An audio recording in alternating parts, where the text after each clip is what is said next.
This car is not a Honda VTEC engine that you can just tack out to 9,000 RPMs all the time. It has its finesse to it, and it takes a very particular skill set to drive this thing. But in full race trim, this car is the highest G'ing cornering car that I've ever driven. And I've worked a valet job where I didn't park cars, I drove cars. This car is not a commuter, it's a nice weekender, but she'll treat you right, you treat her right. I have extensive hours of automotive research and racing heritage that have formed me into the driver that I am today.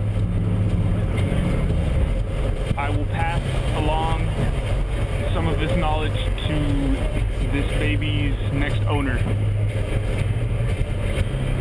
and I will allow you to create your own racing heritage.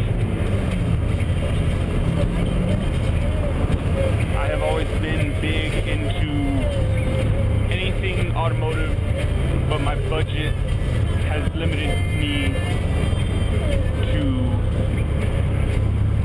less expensive vehicles. But this vehicle, for the price, cannot be beaten.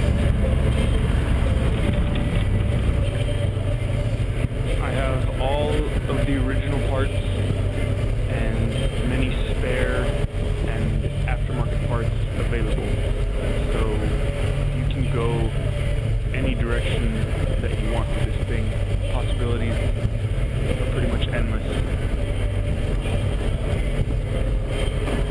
I am upfront about any issues with the vehicle's maintenance and am including all the necessary parts to keep her running tip-top for years to come. The Midship has finally obtained classic car status.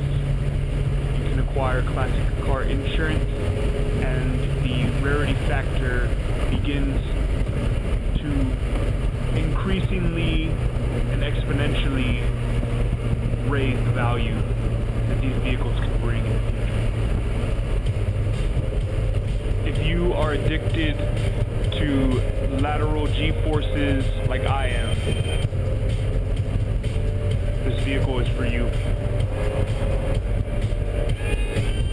The Midship, this one in particular, I have done many tweaks and tricks here and there to reduce weight and take unnecessary components out of the system. Everything that has been removed is still included. I do recommend that you have a good tool set. These cars are fairly easy to work on.